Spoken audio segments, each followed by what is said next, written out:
If you want access to bonus episodes, reading lists for every series of Empire, a chat community, discounts for all the books mentioned in the week's podcast, ad-free listening, and a weekly newsletter, sign up to Empire Club at www.empirepoduk.com. This episode is brought to you by Pete's. Few things start your day better than a good coffee. That's why Pete's hand roasts their coffee from a specific selection of high-quality beans. And they don't just put those beans into anyone's hands. Pete's trains their roasters for 10,000 hours so they can master the roast that gives you the most. Pete's Coffee. Coffee for coffee people. Find Pete's online or at your local retailer.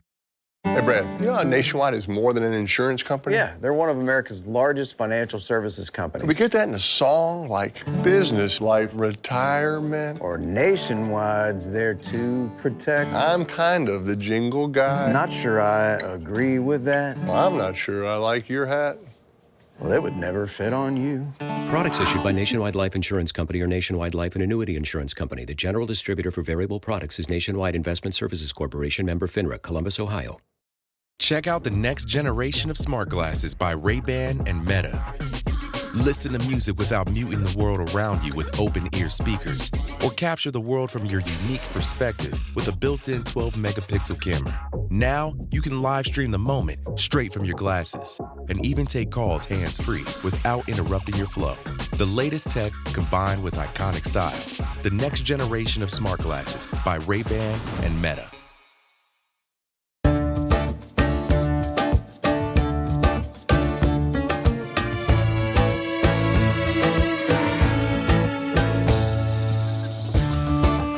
And welcome to Empire with me, Anita Arnon. And me, William Davenport. And by a huge public acclaim, I think probably one of our most popular guests on the Empire podcast is back with us. Yay! The wonderful Lloyd. Welcome, Lloyd. Lloyd Llewellyn-Jones. Thank you so much. We didn't scare you off last time. On the contrary, I loved it. I really did. And thank you very much for the kind feedback. And it's wonderful, wonderful, wonderful to be back with you.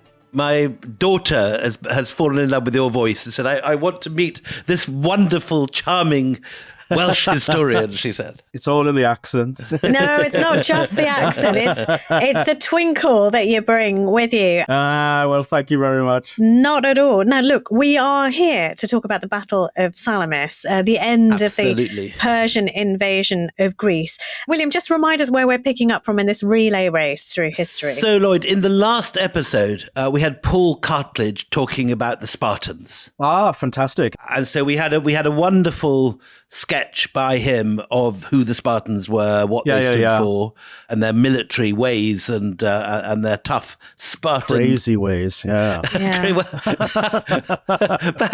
Perhaps you give us your view, seen from the Persian perspective. Why were the Spartans crazy in your view? But also your view on Gerard Butler would also be very instructive, if that's all right. We had Paul's reading of Gerard Butler. Yes, both please. I just think that the Spartans, I mean, they really are the craziest, most kind of idiosyncratic civilization of antiquity, I think. I mean, they just do the Spartan way. So tell us why you think that. Why are they so much crazier than lots of other warrior groups dotted around? Well, I suppose it's their ethos, I suppose. It's so deep set in them. And this kind of almost entire rejection of anything to do with the good life at all. You know, even the idea, it seems, of celebrating war seems to be anathema to them. They cut themselves no slack whatsoever. And of course, there's a very dark sort of legacy of Sparta too. For instance, in Germany in the late 19th century, under the sort of Prussian militarism, Spartan education had a kind of second wind. Was that the inspiration for the Prussians? Yes, absolutely. I didn't know that. Yeah. But worse, I think, is under the Third Reich, when the Nazis really set up these military schools for young lads based on the Spartan system. I didn't know that. I didn't know that at all. And what, they actually said it? They credited it? Constantly. And in the sort of reports we have from former old boys who were there, they say that basically our education was Greek language, Greek history with an emphasis on Sparta and physical education. It's quite staggering. So all that sort of Third Reichy stuff of sort of naked sunbathing and sort of gymnastics outside, is that all based on Spartans leaving their babies out on hillsides and this sort of thing? And very much so indeed, very much so. I never knew that. Yeah, Hitler had a very soft spot for the sort of Hellenic past, which was very much in contrast to Himmler, who liked all of this kind of European Bronze Age kind of stuff. It was never enough for Hitler. Hitler was always saying, why does Himmler get so worked up about a potsherd from some camp in northern Germany when we have the Acropolis to look at and so forth? This is all new to me. I didn't know any of this. The Nazis drew very, very heavily on Spartan ideology. And there's a book in there I really want to write one day. So you would set against these sort of proto-Nazi Spartans the fun-loving, pro-pleasure Persians? Certainly the Persians knew how to enjoy the good life. They could be as hard on the battlefield and on horseback as any other soldier. They were every bit as good at a massacre as anyone else. We have had some people on Twitter reacting to the earlier series that you did, Lloyd, by saying that we were very light on criticism of Persia, that in fact Persian imperialism was in effect every bit as brutal as any other kind of imperialism anywhere else. Absolutely. And I remember us talking actually about the fact that, the empire is built and maintained on square-jawed soldiers terrorizing communities. I mean, there's no other way around it. This is how empires operate. Even with the laissez-faire approach to the bureaucracy that the Persians had, nevertheless, if people didn't pay up their taxes, the Persians came down on them like a ton of lead. That's very important distinction from what we said last time. And I think it's really, really important to focus on that for a second, because last time we were giving a slight picture that there was a Persian model of imperialism which was somehow less imperialistic, that was somehow softer around the edges than the model used by, for example, by the British or the 19th century British colonists. Yeah, I think there is a difference, however, which is important to recognize. And that is, of course, the idea that the Persians never imposed a language, never imposed an infrastructure necessarily. They did impose their laws, however, and they demanded absolute obedience to the great king. There was no doubt of that. And rebellion is treated almost as a form of heresy, because in the royal inscriptions we have these things, that the world is created by Ahura Mazda. You'll remember he's the wise lord, the great god of the Iranian pantheon, and Ahura Mazda gives the king the right to rule. So therefore the king is ruling under the auspices, almost as the viceroy of Ahura Mazda. If a society goes against that, then of course they are breaking the laws of the god. They are heretics, essentially.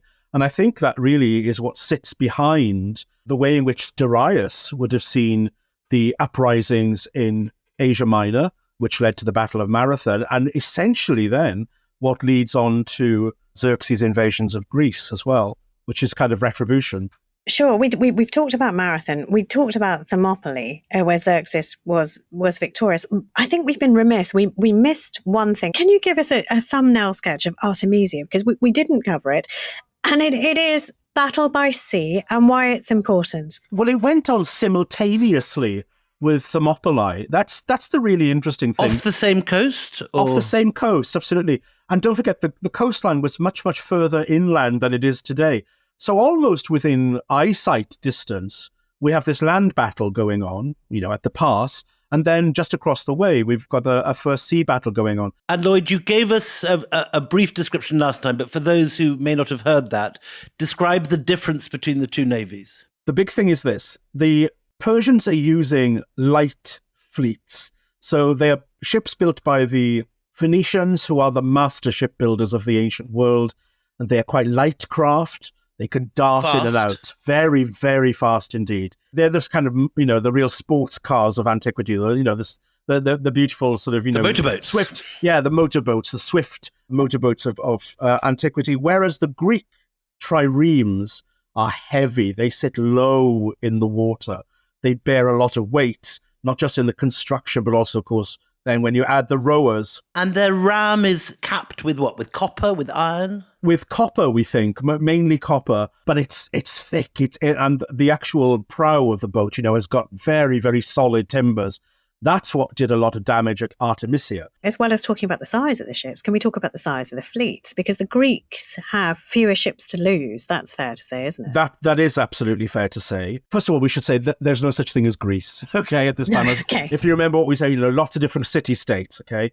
The Athenians were very crafty in preparing a fleet. Under their leader, Themistocles, who seems to have had this really quite remarkable vision into the future, when the Athenians discovered that they had silver in the hills around Attica, they started mining it. And rather than actually using it on building projects or anything, Themistocles persuaded them to put the money into shipbuilding. And this really made them a very important naval power in the Aegean at that time. So they have a decent fleet, a very good fleet as far as any Hellenic society goes, but certainly nothing on a par with the enormous amount of ships that the king has at his disposal. Okay, so just in a very short space of time, what happens at Artemisium when these two very different fleets face each other? Well, there's a lot of ramming from the Greek fleets into the side of the Persians, but the Persians are also very light and can dodge and can get around these bigger ships in much, much quicker ways. And essentially what forms at the end is simply a draw. It's really, really hard to say that there's a victory for anybody at Artemisium. But it's the Greeks who break and withdraw. Yes, that's right. They pull back first because I think they realize that here we are dealing with mass forces. And I think that unnerves them a bit. And so they pull back. But it's kind of interesting that now, quite literally, both sides have tested the waters. And that's what's really important for what follows in the successive months, of course. I mean, in a way, what's happened is that there's a free path now created for the Persians to get to Athens. Yes. So they have the desire, but now they also have a pathway. Tell us about, just before we actually get to when they reach there, the Oracle of Delphi. Now I'm glad because I've missed the Oracle of Delphi, missed the Oracle very, very much. So the Oracle has got something to say, which is kind of not very helpful. There's always something to say, but it's always cryptic. You know this. You approach this Oracle. She's probably chewing laurel leaves, so she's quite high with all this stuff. Would she be young, or would she be young and beautiful, like in the Harryhausen films, or would she be like sort of old and wizened? I mean, what would she look like? We really don't know. Really don't know. Shall we go with her being young and beautiful? Yeah, okay, I'll go with that. That's fine. Okay. If you insist. Yeah, okay. All right. But she's high as a kite. High as a kite, yeah. So the Athenians, they go and they say, "Oh dear Oracle, would you, stop having snacks and just talk to us for a second, oh hi That's Oracle." Right. Exactly. What is going to happen with the Persians? So what does the Oracle of Delphi say about this? Well, when they go there, they put these questions to her, and the questions always seem to be quite sort of straight, The answers aren't necessarily so. Anyway, what she says is something like, not in the coming of horses or the marching of feet, but you will meet yourself in battle at holy Salamis, and you will be the death of many women's sons there. So it's all kind of, what's going on? I mean, it doesn't sound good. No, it's not great. good. There's another bit, isn't there? Why sit you, doomed one? Fly to the ends of the earth. All is ruins for fire, and the headlong god of war shall bring you low. Yes, and the Spartans also go and they think, well, we'll have a crack to see if we can get a better deal. A better forecast. And what she gives them, I think, is far worse. She says, the strengths of bulls or lions cannot stop the foe. And do we think she's in the pay of Xerxes by this point? Has he given her a nice golden something or other to sweeten her? Well, it depends on where we sit with the idea of faith, isn't it, really? I suppose if we're cynical, we could say that, yes, this is a nice payoff going on here, maybe. Central Greece, perhaps in the power of the Persians here. But, I mean, the thing is, whatever the reality, these kind of oracles have an effect, don't they? And there's the one final cryptic line we should add. Though all else shall be taken, Zeus, the all-seeing, grants that the wooden wall only shall not fail. I mean, honestly, what the bloody hell is she talking about? I know. Really? I mean, the last thing they thought of was this wooden wall would be ships. They immediately, in Athens, they immediately started erecting a sort of a huge barricade around the Acropolis, a wooden barricade there. So thinking, okay, that will be the wooden wall, surely, But this is the way that oracles worked. You might remember we talked about Croesus of Sardis. Yeah. When he sent to Delphi to ask the oracle, who will win in the battle between us, the Lydians, and the Persians, the answer was, whoever it will be, you can be assured that a great empire will fall. Well, he thought, of course, it's going to be the Persians, but of course it was him, But this is the way they work. This is the way the Delphi works. It is a little bit like reading your zodiac sign in the newspapers. And you can read in it whatever you want. Whatever you want. You shall meet a dark-eyed stranger from accounts, Anita, and his name shall be Fernando. So look, Themistocles, who you mentioned before, he's the leader of the Athenian fleet. Yeah. Does he take any of this Delphic stuff seriously? And does it change the way he prepares for the Persians? It's kind of hard to know, really, because, of course, all of this is being filtered through Herodotus, right? Herodotus is writing about 40 to 50 years after the event. Tom Holland is very upset that we're dissing Herodotus, we should say here. Tom, I'm sorry. I think that when we look at Themistocles, we only see him filtered through Herodotus. And Themistocles, you see, after all of these battles are done with, is exiled from Athens, gets a bad reputation, and he kind of goes Persian. Give us a little portrait of Themistocles, because he's a greengrocer's son, isn't he? Yeah, he's an absolute nobody, really. I mean, we know that he's the son of an Athenian man, greengrocer, but a non-Athenian woman.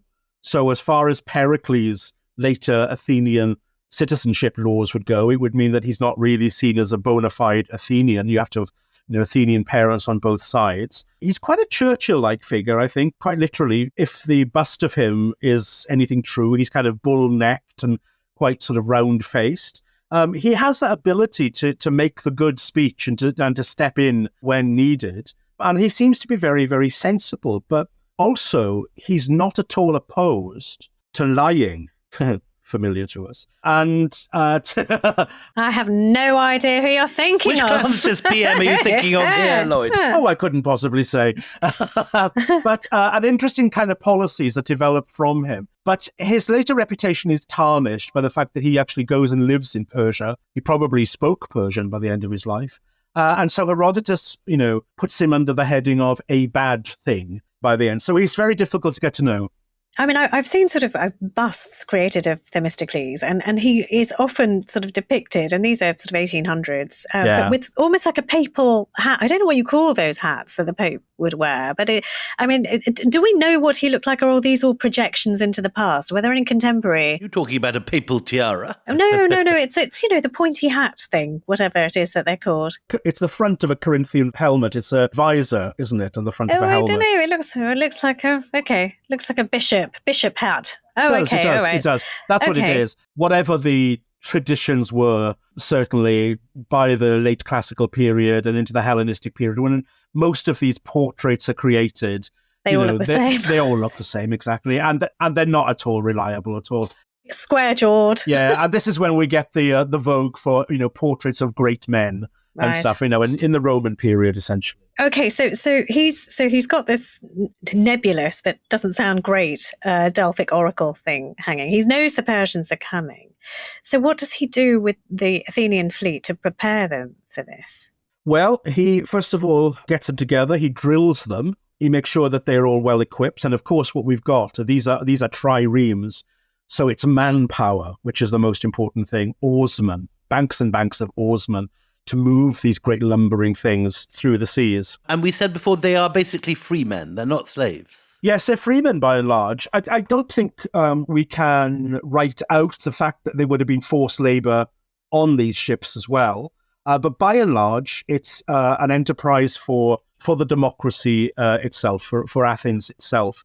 Now, day by day, Themistocles was receiving reports of the ever-encroaching army. And the army had been moving from the Straits of Artemisia and the pass of Thermopylae, covering a lot of ground, eating everybody out of house and home as they went. This is like a locust plague, really, moving through Attica. Herodotus actually says that what scared the local inhabitants more than actually the idea of being invaded by the Persians was actually feeding them for more than one night, because they just strip all of the food in an area, and then finally they begin to approach Attica properly.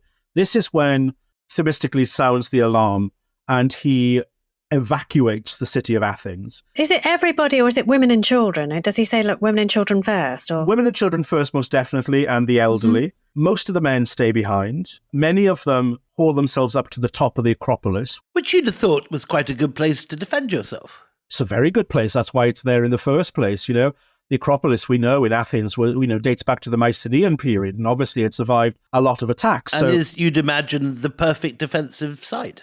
Completely. I mean, this is why virtually all ancient cities have some kind of hilltop fortress around them. I mean, it's the ideal place. Now, the place that the exiles go to is just across the straits to the island of Salamis. And there they set up essentially a refugee camp so that they can still look back on their city. They can virtually see it in the distance. And what, in their view, is gained by leaving a good defensive position and going to an island? They're scared. They're scared. They're terrified. I mean, it's what we are seeing in the Middle East at the moment, isn't it? Massed movement of people just trying to save their lives. Nothing more than that. Nothing more than that. Plus ça change. So the Persians are just basically cutting through this territory like a knife through butter. So easily. Nothing can stop them. No. And what do they do when they take over territory, the Persians? I mean, are they people who scorch earth, or I mean, how do they make their progress? By and large, no. And it's not really Xerxes' concern to do that here. What Xerxes wants to do is to get into Athens to prove his point, that basically this is retaliation for the sack of Sardis, the humiliation of his father Darius. Xerxes just wants to take Athens. And so his troops advance very, very quickly. The Athenians are preparing themselves. It's really interesting, actually. We can see some of the ways in which the Athenians were preparing for this attack from the archaeology. In about 1900, on the top of the Acropolis, German archaeological teams found these deep, deep trenches dug into the earth of the Acropolis. And inside there, they found these incredibly beautiful statues of naked young men called kouroi and these beautiful young women, chorai. And these were probably images of the victorious dead of former generations of beautiful maidens in Athens. And they were exquisite statues, painted originally, of course. And they'd been deliberately taken off their pedestals and buried into these trenches, lest the Persians get to them, smash them, or take them away. And you also write in your book about how archaeologists at Persepolis have found Greek statues brought from earlier looting expeditions. Absolutely. So it was, it was a perfectly standard thing to do. And don't forget, if the Persians would have thought that these were images of gods, then that was always a bonus. There was a long, long tradition across the ancient Near East that when you conquered a city, you took the gods away from that city. And in ancient Hindu India, if you look at the pre-Islamic places like the Pallavas and the Cholas. Would you kidnap the gods, or you destroy the gods? What do you do? You take them away, you kidnap them with you. Kidnap the gods. Yeah. Because you've got a hostage situation, as it were, then, And that is really about psychological warfare, isn't it? The Cholas bring back to Tanjore gods from other parts of India. That's fascinating. Exactly the same we have across the Near East. And that means that the city is unprotected, you see. There's no longer anyone, any divine power looking after you. And certainly the Athenians were making preparations so that at least couldn't happen.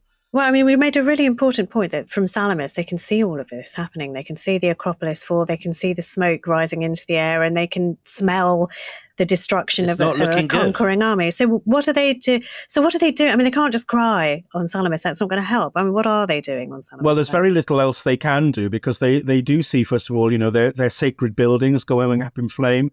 And then the Persians put all of the domestic housing to the torch as well. Presumably the Acropolis as it stands now does not exist yet. No, it was a much, much more modest affair. Far more wooden structures than was later erected. All the better to burn them with. Exactly, much, much easier to burn. And this, they could really see it. So there was nothing, really, that those on Salamis could do until Themistocles said, okay, let's move the ships. They'd already brought out the triremes from the Piraeus, which is the port of Athens, across the strait into the Bay of Salamis. So they were all prepared there. And now they think, okay, let's man these ships, because the next thing that's going to happen, obviously, is there's going to be a battle by sea. And in modern terms, this is sort of opposite Piraeus, or where is this? Yes, pretty much so, pretty much. When you drive today from the main airport at Athens into the city centre, you pass along the coast and you can see, really easily, you can see Salamis that runs alongside it for a good 15 minutes worth of the drive. So, it's all building up. Xerxes, though, I mean, he can take his fleet into Salamis to destroy Themistocles' fleet, but he has an advisor who is saying, you don't need to do this. Now, tell us about Artemisia, the queen of Halicarnassus. I'm completely fascinated by her. Tell us more about her. And she is worthy of our fascination as well. So she's one of these rare women that stand forward in the histories of Herodotus. She's from the town in which Herodotus was born, of course, Halicarnassus, modern-day Bodrum. Played by Eva Green in the movie. Eva Green, who can ever forget? In less sweary form than her recent court case. Indeed. And she is one of the real movers and shakers of the satrapy in Halicarnassus. We don't really know much about her background other than what Herodotus tells us. But he says that she is a very able commander at sea. And it's kind of interesting that, of course, he uses a woman to tell Xerxes some plain truths. But Xerxes is more than happy to dismiss her advice. Of course, what we have to remember is Herodotus or any of his informers were never in the war council, in Xerxes' tent at the time. So anytime we go into these very often long digressions about war council tactics in Herodotus, we have to admit that there's a lot of make-believe going on. Okay, all right. But I mean, the argument goes, and we have Herodotus to thank, that she's saying, look, just hold on, let the weather do the work. And he's saying, I'm not happy for that. We're going in. Shall we take a break here? And after the break, come back and join us where we find out what Xerxes actually does. If he's not going to listen to Artemisia, the queen, and wait, what is he going to do? This ad is about AT&T's deal on the new iPhone 15 Pro, and it's real, guaranteed. That's not always the case with other ads. The view of a lifetime. Only with a pricey upgrade. Breathe in to find inner peace. Then pay extra to remove the ads. At AT&T, we mean what we say. Learn how to get iPhone 15 Pro with titanium on us with eligible trade-in. Guaranteed. Connecting changes everything. AT&T. See att.com/iPhone for details about the guaranteed trade-in promo for new and existing customers. Available for a limited time. Terms and restrictions apply. Get dressy women and you men in Tommy John each day. Remember, it's the perfect gift to give this holiday. To save us from discomfort when your under starts to fray. Give Tommy John for comfort and joy. Comfort and joy. Give Tommy John for comfort and joy. Santa's not the only one with a sack, you know? Upgrade yours with Tommy John. Shop their Cyber Monday sale now. Save 30% site-wide at TommyJohn.com/Spotify. TommyJohn.com/Spotify. See site for details. At Simply Safe Home Security, your safety is the only thing that matters. That's why you get 24/7 professional monitoring for less than $1 a day, because every home deserves to be protected. Right now, get 50% off the whole home security system named the best of 2023 by U.S. News and World Report. Visit simplysafe.com/Spotify to save big today. Advanced Home Security, 24/7 professional monitoring for less than $1 a day. There's no safe like Simply Safe. Welcome back. So just before the break, we were talking about Xerxes, who is now poised on avenging Sardis. He's poised to crush the Athenians once and for all, and he's there approaching Salamis, and the people there are just watching in terror. And all they've got between themselves and the dreaded Persians, who they fear, is Themistocles and his fleet in the Bay of Salamis. So is it a unified, when we say the Greeks, and I know we hate that term, and I understand why, but do we have unity and do we have discipline among the Greek ranks with this storm approaching? No. No, we don't. And you can see how that is played out by some of the tactics that Themistocles undertakes at this moment. So some really sneaky stuff goes on at this point. Now, according to Herodotus, Themistocles sends a messenger to Xerxes, And this messenger says that Themistocles promises that in all honesty, he is pro-Persian and will help Xerxes in whatever way he can. Yeah, Deep right. down, he's misunderstood. Yeah, you've just got it wrong. Yeah. He says, come into the bay tomorrow morning with all of your ships, and I will make sure that you will have a free pass and that you will win this. Beware Greeks bearing gifts. Too right, absolutely. Now, the other story that is told simultaneously with this by Herodotus is the fact that amongst the Greek sailors themselves, there were lots, of course, of people who were under the Persian banner. So especially those from Ionia, those who had been involved in the revolts beforehand. We have to say, is that your lovely dog again, Lloyd? We've met him before. It is. It's Yanto. I'm afraid he's very Yanto. He's very pro-Athenian, you see. So you'll have to bear with him, I'm afraid. It's a divide down the middle of the household. We certainly are. We certainly are. Right. So simultaneously, at the time that Herodotus is telling us this trick is going on, Themistocles is busy ordering some Athenians to erect essentially billboards around the cliff tops which overlook the straits, saying, don't fight for the Persians, fight for the Greeks. Let's all be Greek together. So, now either we say that Herodotus is getting mixed up because there are two different messages going on here, or maybe that what really was Themistocles' plan all along, to confuse and confound Xerxes and his troops. Who are we to believe? Oh, maybe to be honest, if you put it on a billboard, it's kind of clear intent. Exactly. Don't you think? I mean, okay. It's bizarre. So what does happen, of course, the next morning when the sun rises and the battle begins? Okay, this is the 29th of September, 480 BC we're talking about. We know we can pinpoint the date, okay? So September is still quite hot. It's lovely blue skies. Yeah. But it is the end of the sailing season. So for Xerxes, it's now or never. Because if he doesn't hit now, he'd have to withdraw his troops and then come back in a year. Oh. I crossed to Patmos from Kos in September this year. It's quite heavy seas you can get at that time of year. Yeah, most definitely. And if you'd waited until October, it would have been, a no-go entirely.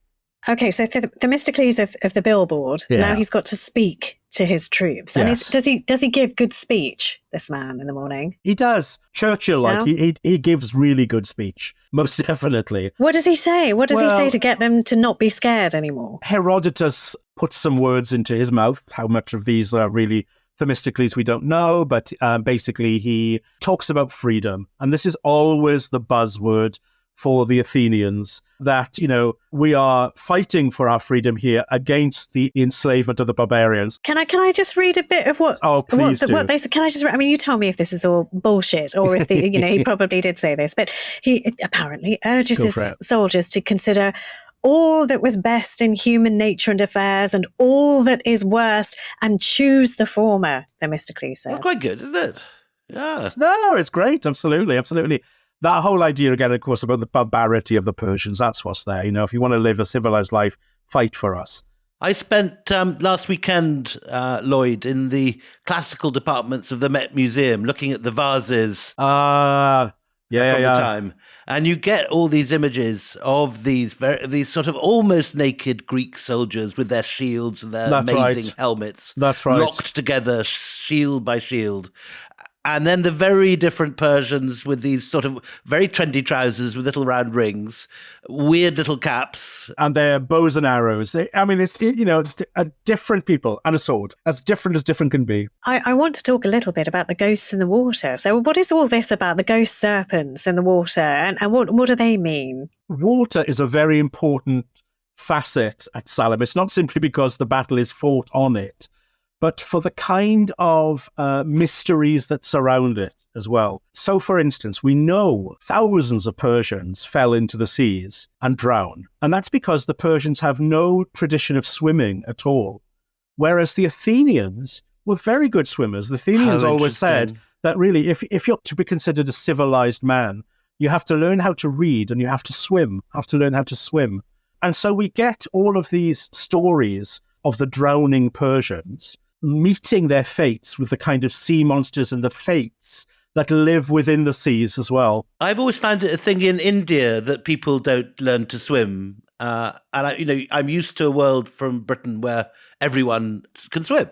Yeah. And you go to India, you find that most people can't. Incredible. Yeah, true. But what the other thing about these ghosts that I'm charmed by this story, of course. But the idea that these are the sons or the descendants of Greek gods who are waiting to protect Greece. They've done it before, and they pull the Persians down to the depths. I mean, that's the whole thing of that imagery. We have the most incredible account of this, of course, not from Herodotus, but actually we can go much, much closer to home in time, and that is the great tragedy Persians, Persae, by Aeschylus. Which is pretty close in date, isn't it? 8 years later.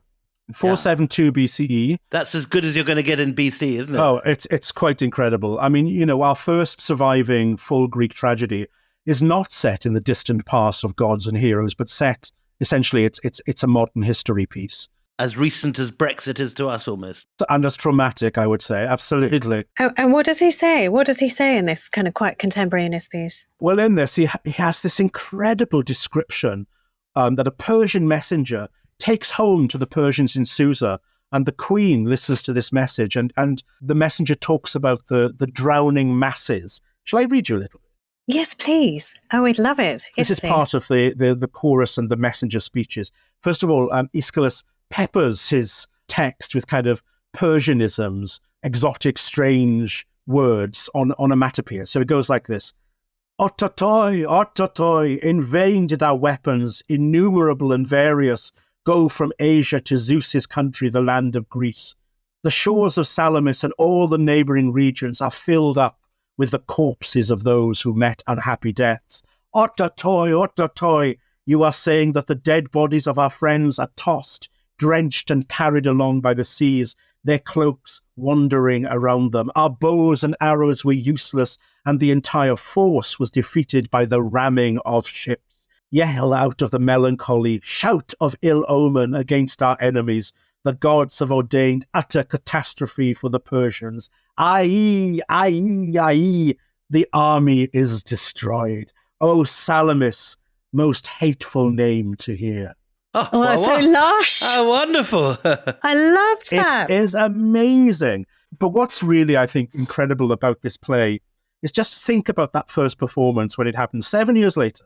Now, it's highly likely that Aeschylus himself was part of this battle, or if not, his father was, or maybe his brother was, because this is a soldier's eye view. And it's performed in Athens 7 years later, in that amphitheatre just below what becomes the Theatre Dionysus. Yeah. It wasn't quite as it is now, but on the slopes of the Acropolis that 7 years earlier had been burnt by the Persians, sitting in the open air, of course, in an afternoon, in a theatre setting where you could see your neighbours across the way. And it would have been full of war veterans, people who had lost sons, fathers, brothers. Lost limbs, maybe. Limbs, absolutely. There they were, watching this modern history in front of them. But this is, I think, the most important thing to come out of this. When, in 1978, Edward Said published Orientalism, he laid the origins, the blame for the origins of Orientalist writing. On Aeschylus. On Aeschylus. He says, this is the first thing. But, I question with my students all the time, how closely did Said ever read Persians? Because it is not what I see at all. The very fact, this is not jingoistic table thumping. This is, free Athens, make Athens great again. It's not about that at all. The fact that he sets it in the court of Persia, where this is defeated, in itself is a decision to try to empathize with the loser. And what's incredible is there's a scene in it where the women of Persia grieve for the dead boys of their homes, their sons, just in exactly the same way that the women of Athens grieve for their sons as well. This play is an anti-war play. How interesting. It is not an anti-Persian play. It is an anti-war play. That. Lloyd, quickly give us a detailed portrait of the actual battle and the geography it's set in. How narrow are these Straits of Salamis? At the narrowest, I would say less than a mile. At the widest, probably about 10 miles. So it's not like Thermopylae. It isn't like there's just, a very narrow space. No. There's enough room to maneuver. But the waters, as you rightly say, Willie, I mean, the waters that circulate through there are very, very choppy. They're very, very powerful current indeed. There is no consensus on how the battle played out because Herodotus is not really interested in that. He's always interested in the moral picture that emerges from battle. Apart from Aeschylus, which is actually the closest thing we get to eyewitness, we don't really know. And all Aeschylus says is that they die, that the Persians drown. Yeah, really. I mean, that's essentially the main thrust of it, as it were.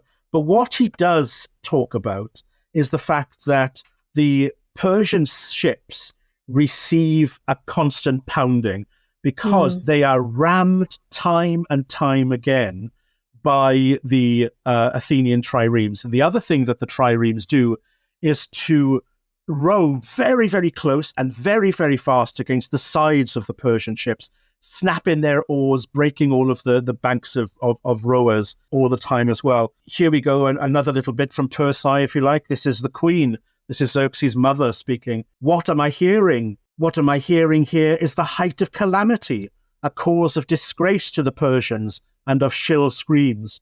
But go back to your report, she says to the messenger, and tell me this. How great was the fleet of Hellenic ships that they thought they could meet the Persians in a naval encounter with the ramming of ships? And he goes on and says, as far as the size of the fleet was concerned, your majesty, you can be sure that the barbarians should have won. The total number of Greek ships came to 300, but 10 of these were selected out separately from them. The size of Xerxes' fleet, I know, was 1,000. So in other words, even with a sort of mythologization going on there, the odds were stacked against the Greeks, but their relentless battering of the light Persian craft really won the day. They're just better at water. They're better at water. I mean, as you've said brilliantly, they understand water and they understand how to fight on water. Can I just ask, we've lost sight of, where is Xerxes while all this is going on? Is he anywhere? Yeah, he's supposed to be up on a promontory, sitting on his throne looking down at all of this. There is a line that's, supposedly given to him that he says, my men have turned into women. I mean, where has that come from? Is this Herodotus again, our friend Herodotus? This is Herodotus again, of course. But what he's doing here is kind of paying an homage to Artemisia, the queen, because, of course, she actually had the foresight to think like a man and to think clearly as a military strategist. But in fact, what he's basically saying there is, I should have listened. Lloyd, I mean, so what Salamis does is it breaks the back of Xerxes' navy. Half the Persian fleet destroyed in an afternoon. Yeah. What is then, what happens next? What is now the future of Persia? Now it's been humiliated. Now it's been broken. Its ships have been sunk and has lost half of the fleet. What next? Well, it's kind of interesting to know what Xerxes' intention was beyond humiliating Athens. That was, in a way, game over and mission accomplished on one level. The Acropolis. It's exactly what he wanted to do. But I think at this point, realizing that the seas were turning against him, the morale was completely lost.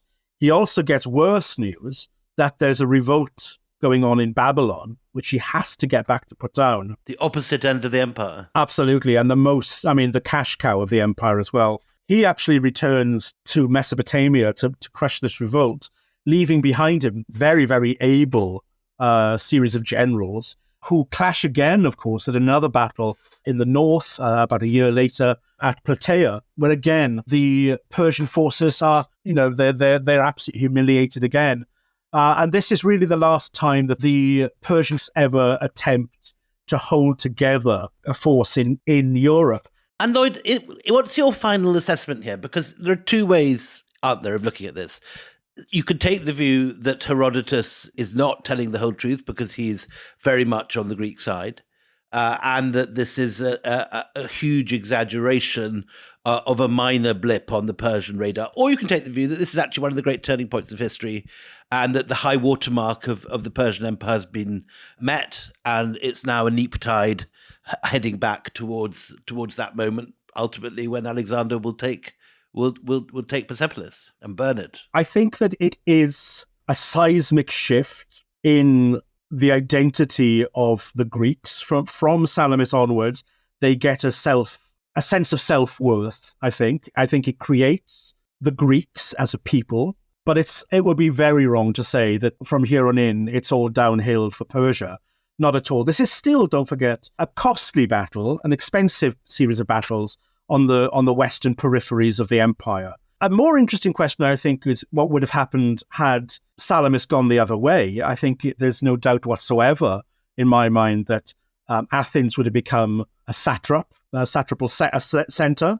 And probably, I think that Xerxes and his army would have pushed down into the Peloponnese and met the real enemy of the state, and that is the Spartans, and probably would have annihilated the Spartans as well, which would have changed the course of Greek history, of course, at that point. As for the sort of the budding democracy, people have often said, oh, well, the Persians were there to take away the freedom of the Greeks. That doesn't ring true to me at all, because when the Persians take over, as we've seen, different parts of their empire, they don't change the systems that go on inside. So I think democracy would have continued. As long as tribute was being paid, the Persians wouldn't have minded at all. Lloyd, as I say, I've been looking at a lot of the art over the last week and wandering among those vases.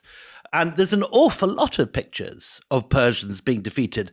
And there's one particular vase which you talk about, which takes it even more, it's horrific to our sensibilities, but it's also jokey. Yes. It's dark. Yeah, no, I think it's horrible. Yeah, it's awful. You showed it to me, yeah. Describe it to us, Lloyd. I was teaching this to my students this morning. We call it the Eurymedon vase. It's a little wine jug. On one side of it is a naked Greek soldier holding in his hand his erect penis, and he's kind of running towards this Persian who is bending over. And there's a kind of two speech bubbles that come from their mouths. This Greek is saying, I am Eurymedon, and this Persian is saying, I stand bent over. Now, this is a play on the victory that the Greeks had in Asia Minor at the Battle of Eurymedon, which took place in the mid-460s, when the Persians were once again defeated. So the meaning of the vase is essentially, since this Persian is obviously going to be sodomized, is essentially, we buggered the Persians, is the right. whole idea that sits behind it. But there's actually a very much darker sort of element to all of this, of course. This is a boy's drinking cup, isn't it? It's going to be passed around like in a rugby club or something. I've identified it as a group of squaddies passing this around, drinking from it. Every time that they do that, they're passing the Persian round, and they're reliving, like, I am Eurymedon, this is my Persian standing over. So, I mean, it literally is like sort of a football hooligan's night out made into pottery. Well, do you know what it puts me in mind of? This whole idea of humiliating the enemy. And of course, what war has not been fought when, rape, female and male rape have not been part of the process. It really reminds me of the photographs we saw coming out of Iraq in the Gulf War. Oh, the Abu Ghraib kind of humiliation, yeah. Where it's the naked, humiliated body of the enemy, which is put on display for the fun, but certainly for the kind of, I suppose, justification of war amongst the Athenian elite at this particular time, anyway. Well, while it may be true, as you say, very powerfully, that this defeat doesn't put Persia in decline, it certainly is true that the Persians never try and invade Greece again. And it does definitely, and you can see this reflected in the art, lead to a great rise in the self-confidence, and you could say arrogance of Greece. Without doubt, and especially the arrogance of Athens, of course, who, essentially go on from here to try to create their own empire as well. Well, you know what? It's a good place to end with the magnificent Lloyd Llewellyn-Jones, who we love so much on Empire Podcast. You were fantastic, Lloyd. Thank you. And you have so beautifully set the scene, that sort of swagger now that Athens and the Greeks have, because on Thursday, we're going to be discussing the man who invaded Persia, Alexander the Great. So till then, it's goodbye from me, Anita Anand. Goodbye from me, William Davenport.